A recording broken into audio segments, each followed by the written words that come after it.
Whoa. It worked. I made it. I'm back.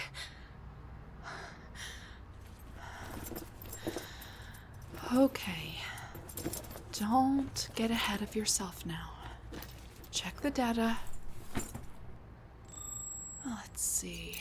CPB puts my temporal coordinates at August 1st, 2025, 1651 Eastern Standard Time. GPS coordinates are... well, that's redundant. I know exactly where I am. Neurological functions have not deviated from pre-departure baselines. Pulse, blood pressure, oxygenation, and body temperature are normal. No cellular damage, radiation exposure, or time-based entropy. Good. Everything seems to be... Oh! Hi. Whoa, wait a minute. Honey, wait a minute. It's okay. Calm down, it's okay. Don't freak out. I can explain. What are you doing? No, put the phone down. No, don't call the police. If anyone knows I'm here, people could die. Oh, God, that was the wrong thing to say. Sorry, No, wait, I'm Libby and Scooter. Libby and Scooter, the chickens. When you were 12 years old, your mother taught in an elementary school. And, one year, all the teachers were given eggs to incubate in their classroom so the students could watch them hatch. Your mother kept 2 of those baby chicks and brought them home for you as pets. They were both white leghorns, and you named them Libby and Scooter. At first, you thought they were both chickens, but then Scooter started crowing at dawn, and it turned out he was a rooster. And, once they were old enough, you gave them to a farmer who lived up the road from you. Yeah. And, you were born in West Long Branch, New Jersey. You're an Aries. You have an older sister.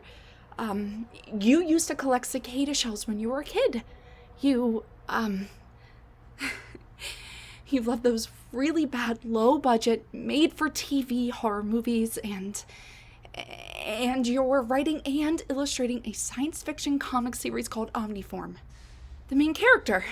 Yeah, the main character is fused with a swarm of nanites that give him the ability to create armor and weapons based on the DNA of whatever animal he scans. Okay. You've put the phone down. I think we'll call that progress. Sit down, please. Right here, on the sofa.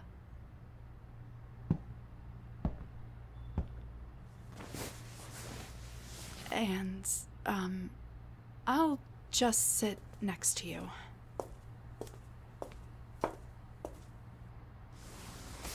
Okay, here's the deal. I'm your wife. No, wait. Honey, just hear me out. Oh, I shouldn't keep calling you honey. Sorry, sweetheart. Oh, damn it. No, I really am your wife. See my ring?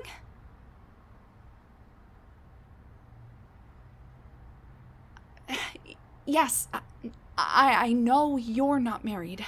I mean, you're not married now, but in about 4 years, you will be.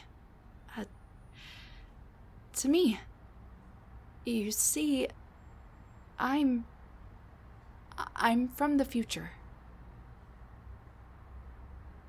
I know, that sounds crazy.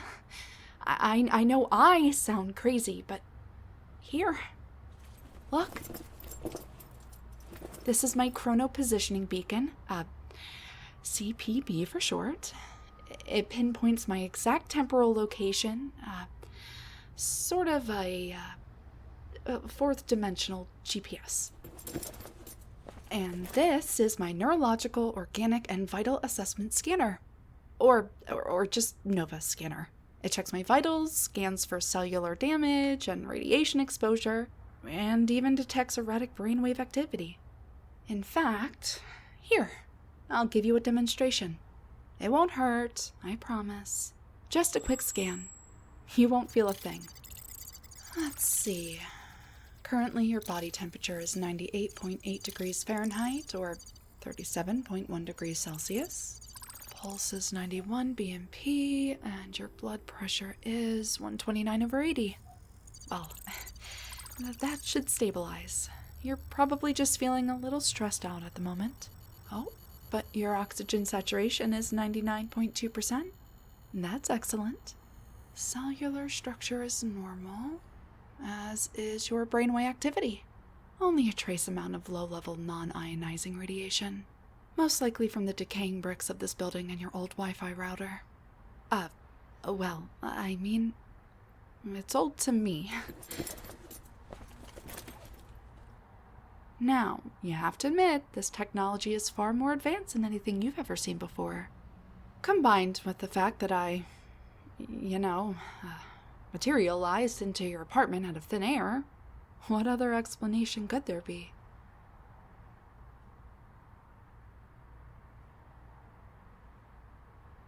Fair enough, but in this instance, I think you know perfectly well that you are not dreaming.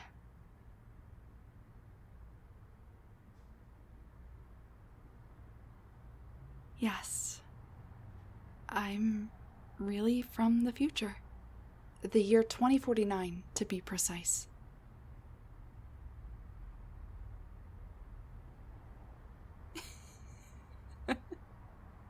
Oh, you wouldn't believe me if I told you who was president. Most days I don't believe it, and I voted for her.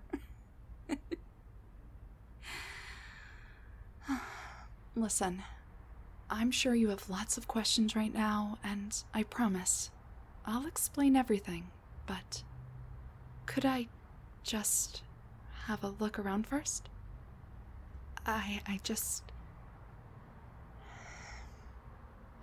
It feels so weird being back here. Your apartment is exactly how I remembered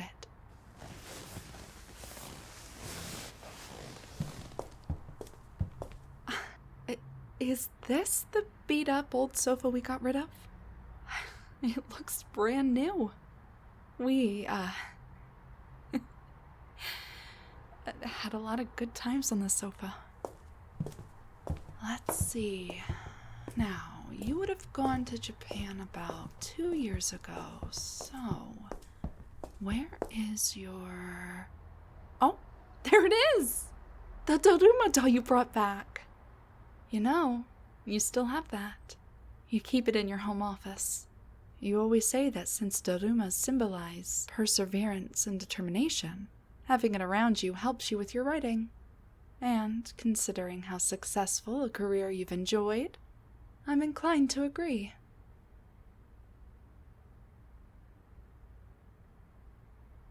Oh yeah, your science fiction comic?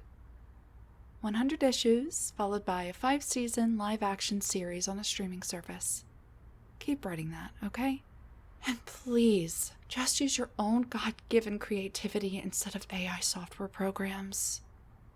Those lost a lot of credibility after 𝐸𝐞 turned against... You know what? Too long of a story. Oh, and this is where we had our gaming nights. Oh, there's your old PS5. Oh, God, that thing looks ancient, compared to what we have now. Most gamers don't even use controllers anymore. They just transfer their consciousness into the games themselves. I'm sorry, I can't resist. I have to have just one look out of this window. I can't let anyone out there see me, so I'll just crack open a blind. Wow, look at that city. The This is like stepping back in...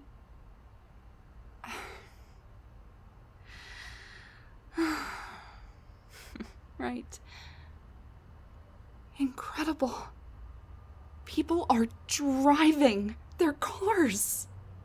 Those 2 police officers aren't wearing mech suits. Hey! There's the cafe we used to go to. Spoiler alert, it's going to burn down next year. Electrical fire. The owner chose not to rebuild. But that's okay, because it'll be replaced by a noodle house that'll become our new favorite. You'll swear it's the best ramen you've ever had outside of Japan. There's your little kitchenette and... Oh.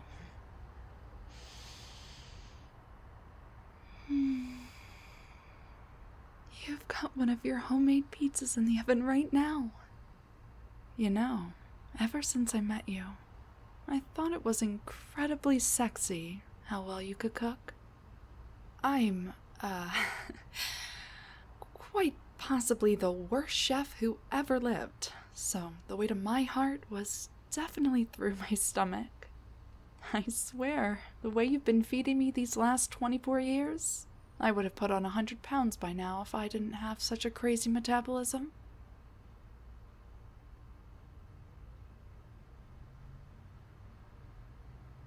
Yes, I'm really your wife. Or I will be, eventually. Join me on the sofa again?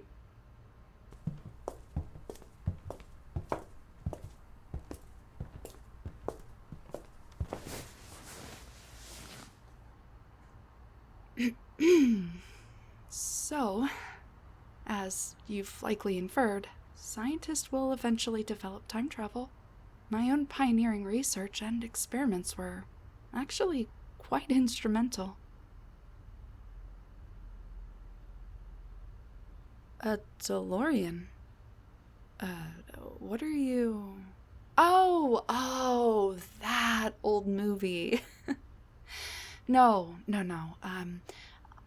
I'm one of the lead scientists at a top-secret global law enforcement and counterterrorism bureau. We have branches in countries all over the world. The United States, Canada, England, Germany, Australia, Japan. Very covert. National governments and most civilians are unaware of our existence. The odd conspiracy theorists who have stumbled upon our organization by accident call us the Men in Silver, due to our advanced technology and the unassuming gray suits our agents wear while on assignments. We use time travel for solving international cold cases, investigating past events, and collecting information to predict future events. We can't travel forward in time, though. We suspect that may be physically impossible, and we can't prevent past events from occurring either. That creates a temporal paradox.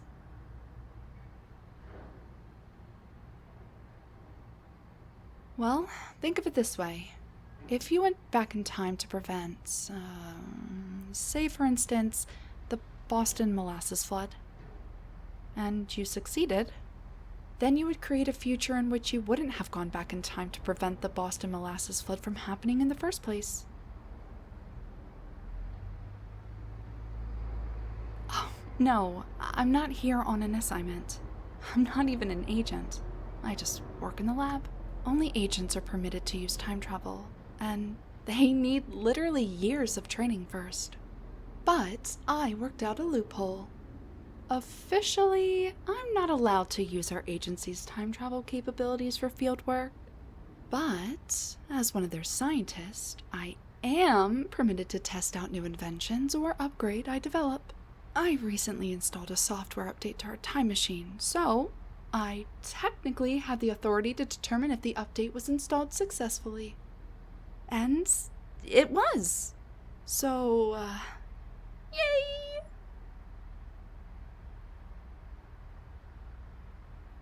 Oh, going back is easy. My CPB doubles as a temporal save point, so I can return to my own time just by typing in a code on the touchscreen. And it isn't technically traveling to the future either. I'll just return to the present, my present, at the exact moment I left. This is the first time I ever traveled to the past. I could have gone when I wanted to test the update, but before the machine was activated, I typed in these specific coordinates. Well, because we recently celebrated our 20th wedding anniversary.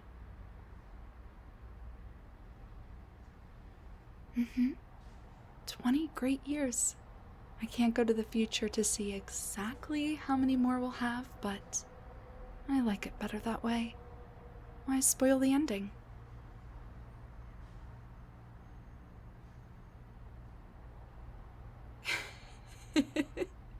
Yeah, 20 years. Why is that so hard for you to believe?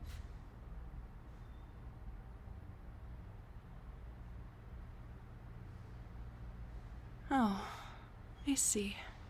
Yeah, that was actually something you shared with me when I first became your girlfriend. How you always seemed to have such bad luck with dating, and I don't know how you thought you'd never be in a serious long-term relationship. But what can I say? You were the person I fell in love with. And you are the person I'm still in love with. For most of my life, I had to live with the stigma of always being, that weird girl. I mean, I guess I was pretty enough, but very eccentric. Making friends didn't really come naturally to me. Things marginally improved in college, but even then, my so-called colleagues openly laughed at me when I theorized the possibility of time travel. But you were different. You never judged me. When I first told you that I intended to study the practical application of time travel, you didn't laugh, you didn't jeer, you didn't roll your eyes. You were fascinated. Granted, you weren't a scientist, but your genuine interest in my theories and research compelled me to keep pursuing them, even when all logical evidence to the contrary seemed overwhelming. You always believed in me, always supported me and encouraged me, and, well, because of that, you've had a hand in everything I've accomplished.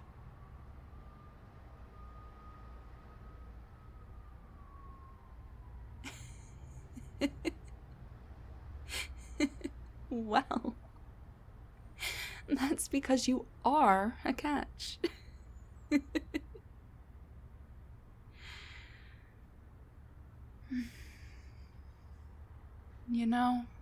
When we first started dating, hardly anyone thought it would last. Well, yeah. I mean, we were total opposites. Still are. I was a socially awkward brainiac years ahead of my time, and you were the sweet, free-spirited, aspiring comic book writer with an encyclopedic knowledge of low-budget, made-for-TV horror movies, manga, and anime.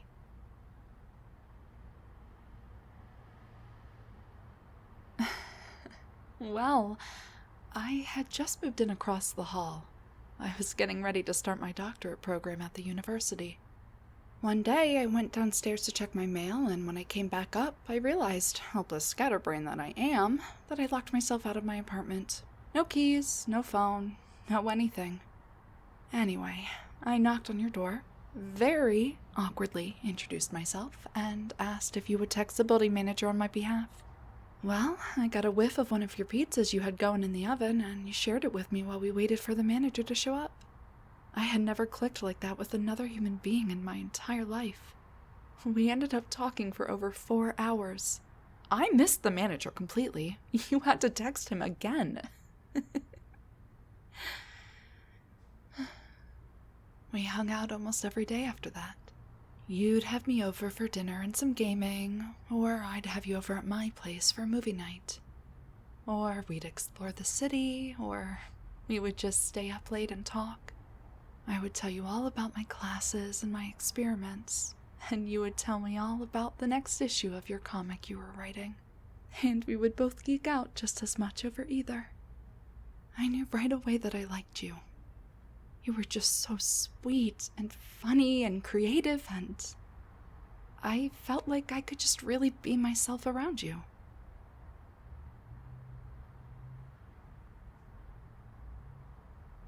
It was after a month, my birthday actually. You baked me a cake, had me over to celebrate.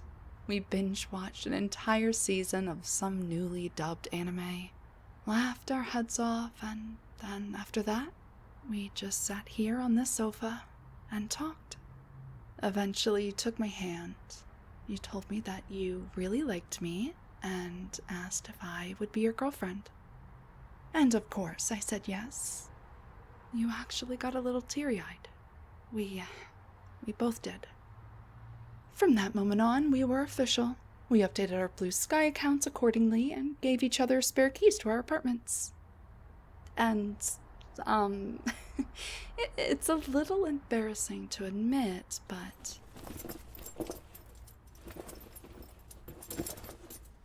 this is the spare key I gave you almost 24 years ago. I completely forgot to give it back to the building manager when we moved out. And I just found it last week when I was rearranging my office. Like I said, hopeless scatterbrain. Luckily, you always found it endearing. Of course, honey. Can I call you that now? Ask me anything.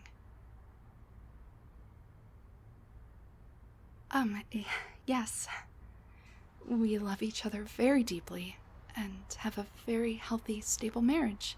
Well, I mean, okay, an occasional tiff every once in a while, but a relationship needs those. At the end of the day, we never go to bed angry, and we're more committed than ever.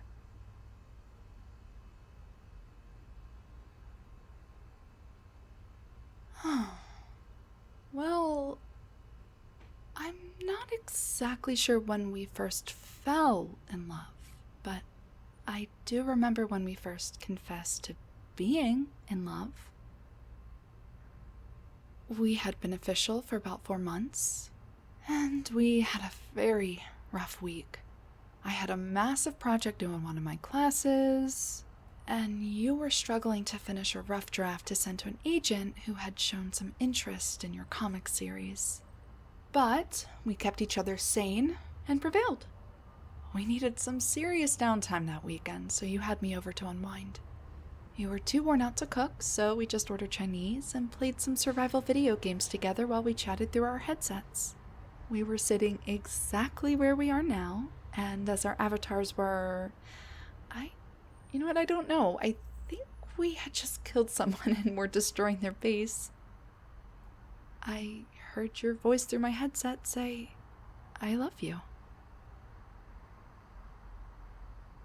Yes, you did. I turned towards you, and you dropped your controller and covered your face with both hands. The way you were trembling...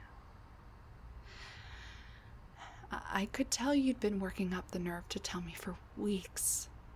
I scooted closer, gently pulled your hands away from your face, started crying, kissed you, and confessed that I loved you too. We forgot all about the game after that. As I said, a lot of good times.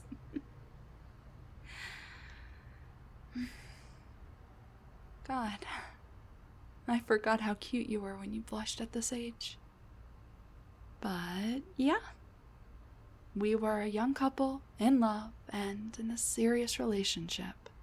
We weren't text each other every 5 minutes, nauseatingly sweet. No, you hang up first in love, but we just knew we were each other's person.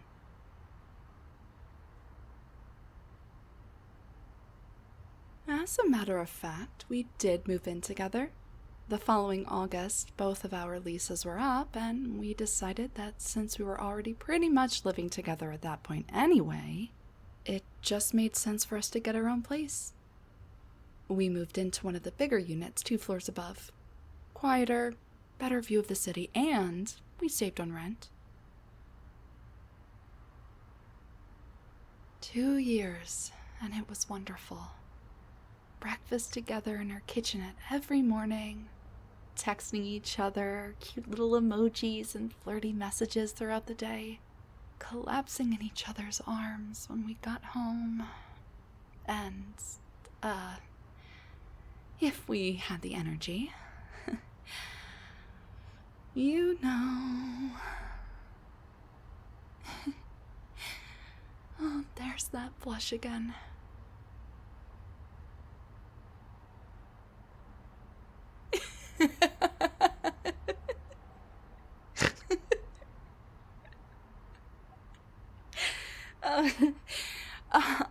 Actually, neither of us proposed. Here's what happened. It was the summer before my 4th and final year of grad school, and your agent finally landed you a publishing deal. We decided to celebrate with a little vacation to upstate New York. No research, no science, no technology. Just the 2 of us in each other's presence and off the grid for a week. You used an app that was common at the time. A Varboat or something. To rent us a tiny little cottage. And the woman who owned it lived right next door. It was her guest house that she rented out as a side business. Anyway, when we met her at the cottage so she could give us a key and we casually mentioned that we were there to celebrate, referring to the publishing deal, she inferred that we got married and we were on our honeymoon.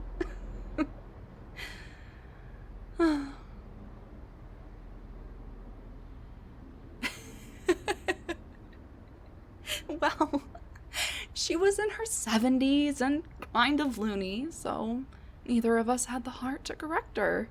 We just went with it, and every time we ran into her that week, or when she had us over for dinner that one night, she would ask us all these questions about how long we'd been together, the details of our wedding, and I don't know. We just fell into a completely unscripted, improvised routine that had her totally fooled. We were laughing about it for most of the drive back, but eventually we started talking.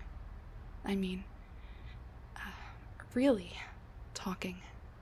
And we decided we liked the way a pretend marriage felt so much that we wanted a real one. When we finally made it back to our apartment that night, we dropped our bags, we put on some coffee, and we started planning our wedding.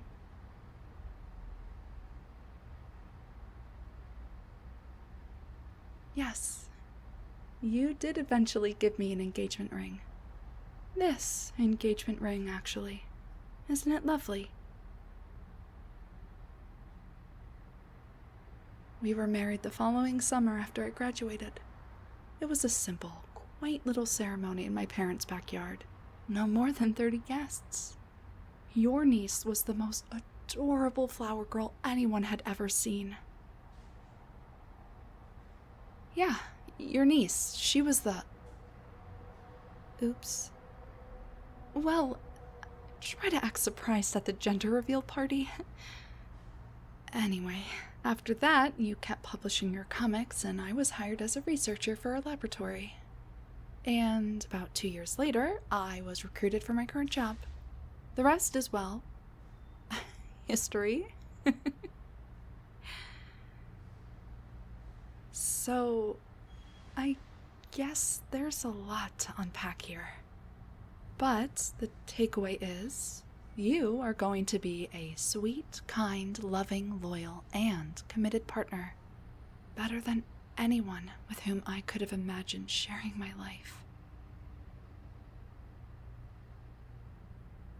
I know you will, because you did.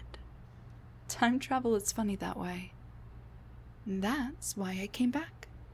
Maybe it was a little selfish of me, but I wanted to meet you for the first time again. The shy, sweet, free-spirited artist who came into my life and completed it. Thank you.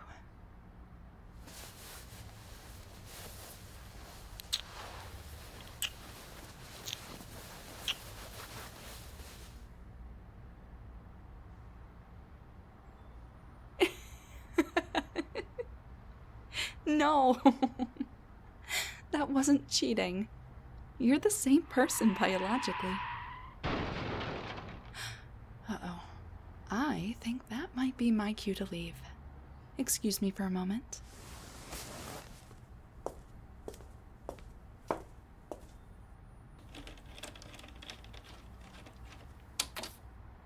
Yep, an edible arrangements van just T-boned a mail truck at the intersection, and the drivers are pissed.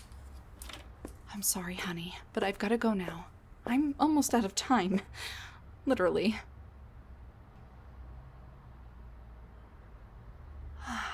Yes, I thought you might bring that up.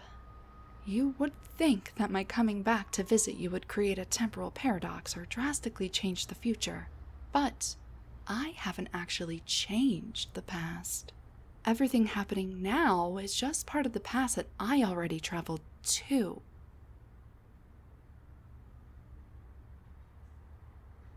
In the 24 years that we've known each other, you've never once mentioned meeting my future self. When we first met, you reacted exactly the way you would as if you were meeting me for the first time.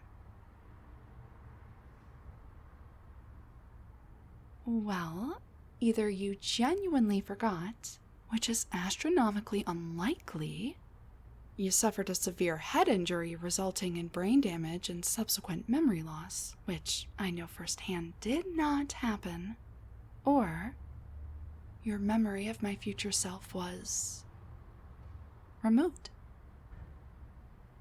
I have one more piece of equipment to show you. This is my neuralyzer, standard issue. Yes, exactly what the men in black used in those movies.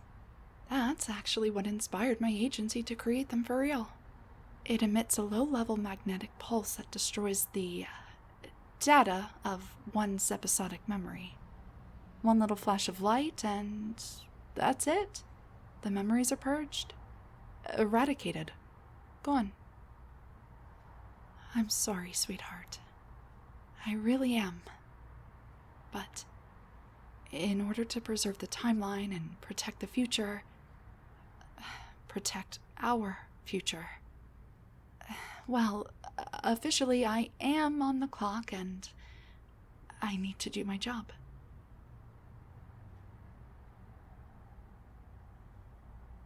Well, no, sweetheart, you won't miss me.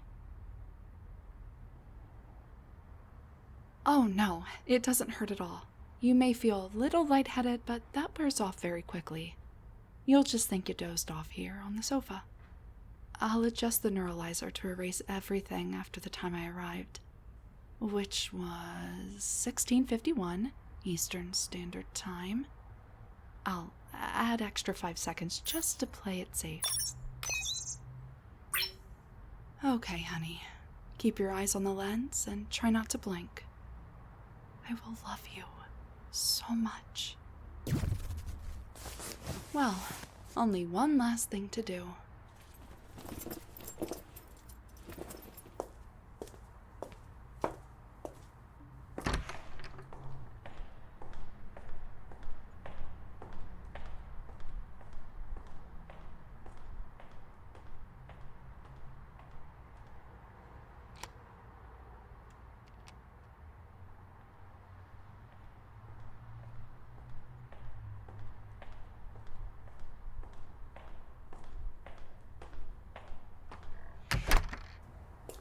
Huh.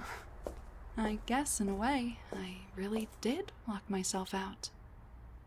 Wait, did I just create an ontological paradox? No time. Gotta go. Bye, honey. See you soon.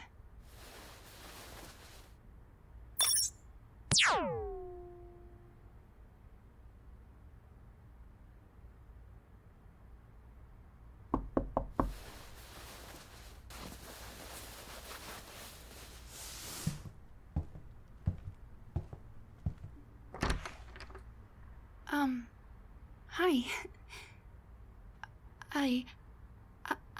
I'm so sorry to bother you, but, well, I just moved in across the hall and I kind of locked myself out. Yeah, I'm such a scatterbrain. I could have sworn I left the door unlocked. Oh, I just moved in 3 days ago, so I'm still living out of boxes mostly. I'm starting my doctorate program at the university next month. Particle physics. I'm really excited about it. I think I'll fit in okay with the other students, although some of my theories are a bit unconventional. Anyway, do you have our building manager's number? Would you mind texting him, please? Just to let him know I'm locked out and need to get back inside. Okay, thanks. I'll just hang out by my door until he...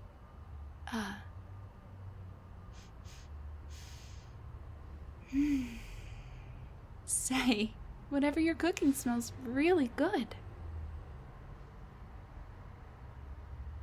Pizza from where? Domino's, Papa John's, or... Homemade?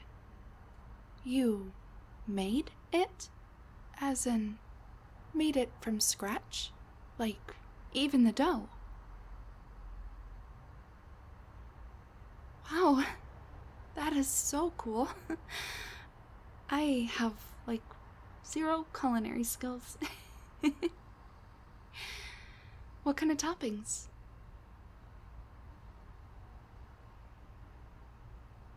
Okay, that's not fair. I'm, like, actually salivating. Oh, no. I wouldn't impose. You've already helped me out of a jam and secured your good neighbor title. You don't have to feed me, too.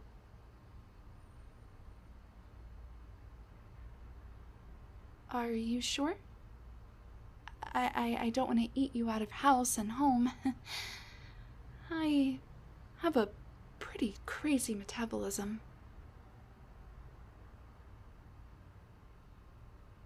Well, okay, if you insist.